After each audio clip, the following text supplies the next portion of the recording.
that really raises a great question, which is, what whether it's insurance or other mitigation strategies, what can organizations like IT managed service providers do to address that and address that human error piece as well? Kirsten, I'm curious as to your thoughts on this.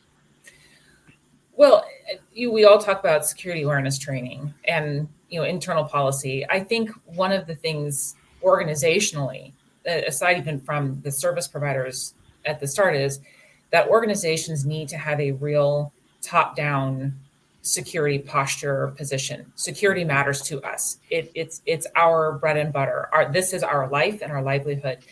I think there's this odd. I think of this a lot when I watch these commercials come up like from Discover, and it shows people like, oh, I'm so great because I don't have to worry about anything bad happening to me. Anything that happens with my credit card is going to get paid back, no matter if someone steals it and buys a bunch of junk on Amazon or not. And I think there's this weird dissonance between these 2 points, because how is it that as consumers we're told you can be as negligent or as sloppy as you want to be out in the digital world, but when you go to work, you have to be really vigilant?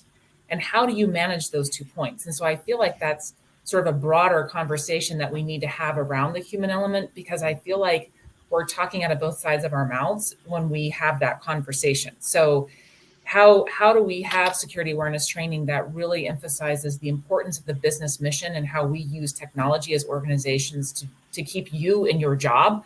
I think it has to be much more, not that we have to be draconian, but that it helps people realize your actions directly impact what happens in this organization and our success as an organization, so that there's unified ownership. And I think from the MSP perspective, that's the same thing. And I think for like to Ryan's point, for a long time, a lot of people thought that their MSPs were helping to manage that, but they weren't. And so now there are these new components going in that I think are requirements. And part of that is requiring that we have these strategies that really, it's the old adage, it's as old and tired as anything, but people, process, and technology. It works. It actually works. So I think that those are the components that have to be very standardized and streamlined across both the providers and the companies that they're serving, and with the mutual objective that it needs to be top down.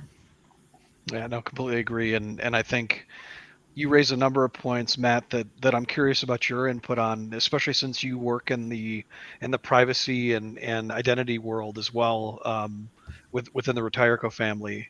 What I guess, what are people missing here? Well, I think probably the biggest point, I mean, is definitely just that, to all of this, I mean, it's people being more proactive in their approach. I mean, even the entire marketplace of, identity theft protection and, credit reporting and everything else. It's really all designed just to tell you after something's happened.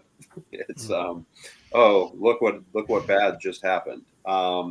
And I mean, I do find that, our organization is one of the few that takes proactive approaches where we're educating the consumer and educating organizations and businesses. And we do what we call like an ID checkup on an annual basis. And it's basically just the opportunity to look at all of that public record and all of that public data that's out there. And, I ask people every day, like, when's the last time you looked at your background report? When's the last time you looked at your check writing history, rental records, pulled your medical records, and actually reviewed them for fraud or errors?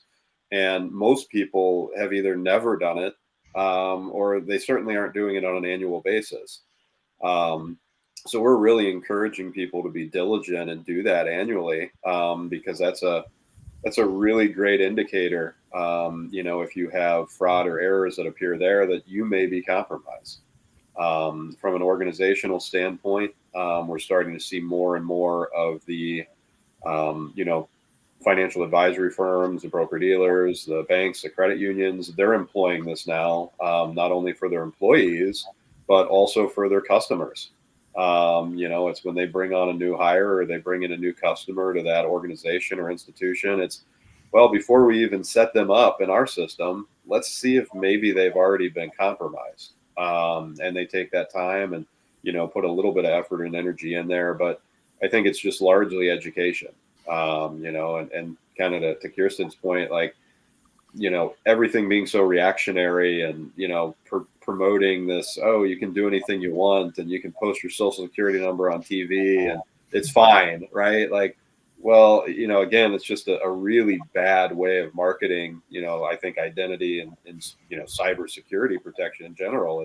These things need to be proactive, and you really need to take the time and the energy with especially as an organization, with your employees, and make sure they're kind of in good shape, or do everything you can to find out if they've already been compromised.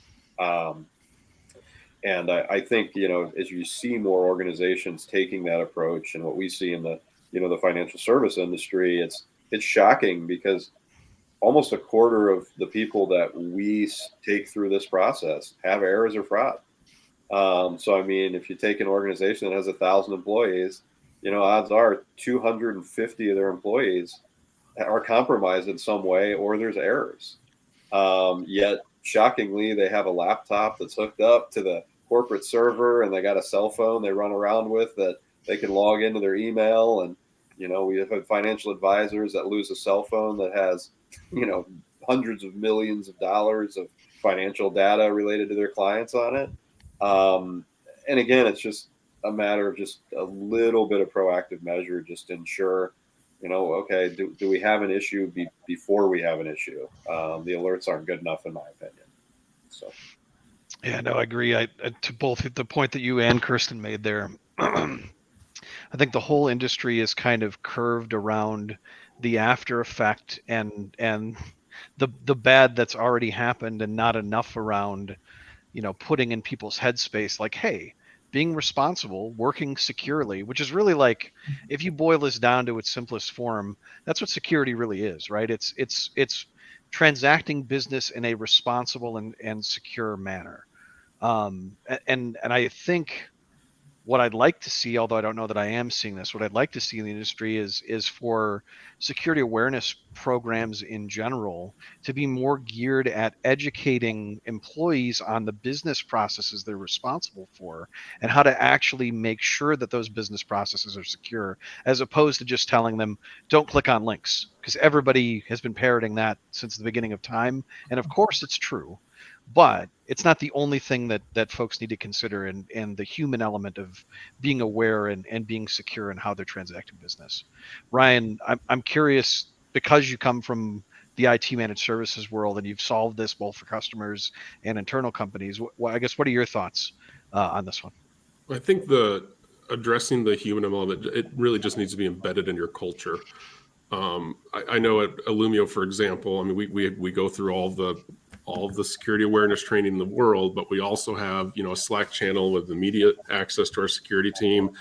Any person at any time can ask any question, right? And just creating a culture of people who are like, this feels off, say something is huge. So I think, a lot of it from like a CEO perspective is look your employees in the eye and go, I can spend millions of dollars trying to prevent us from getting breached, and you can do one thing that can circumvent all of that.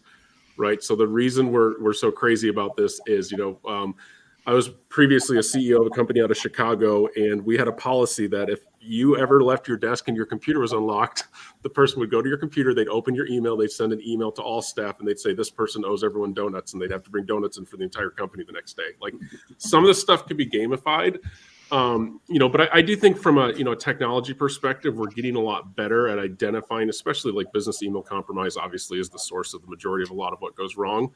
But what's shocking to me is, and it'd be interesting if we're all honest about this, the companies you work with put so many protocols in to protect your email inbox, and then you go to your personal Gmail from that same computer, right? There's just like things like that where, what I think we really need to see is clear separation of personal technology versus business technology. I think that could be culturally interruptive, but we really need to trend in that direction, because we can do all these things and they can get something on their personal thing and screw it all up. So the human side will always be a factor that'll keep many of us on this call in business, unfortunately. But I think just doing whatever you can to evangelize the importance of you as an individual contributor in an organization, raising your hand when you think something feels off, Steven, to your point, not just an email and things that are related to the processes of what you do today, and what you manage, just ask. One quick story, Illumio sponsors RSA every year. when we got back from RSA, many people in our organization were getting like text spoofs from our CEO and many other people in our conversation, right? And it was just like blasted. So, I mean, there's just little things that will always be new and weird. And someone said, "Hey, is this really a real text?" And all of a sudden everyone's like, "I got it too." And then, just kind of getting the word out quick is really important to help. Yeah, no, I think to your point, creating a culture of security and making security an open conversation in every aspect of the company are two really important. And I will say, unfortunately, with like the security awareness training, my opinion of it, it's done in a way where you want to get through it as quickly as you possibly can, right? It is just like, it is in my mind now classified as boring pre-employment screening or things I have to do to start working. So I do think someone needs to come up with a more creative way to do this, where it's, I don't know. So I'm just being honest. I want to get through that as quickly as I possibly can. In my mind, I'm like, I get it. Don't click the link is basically the everything it's telling you. So it'll be interesting to see if we can get a little more creative there too. Yes, interesting for sure as we see and kind of monitor trends in that space.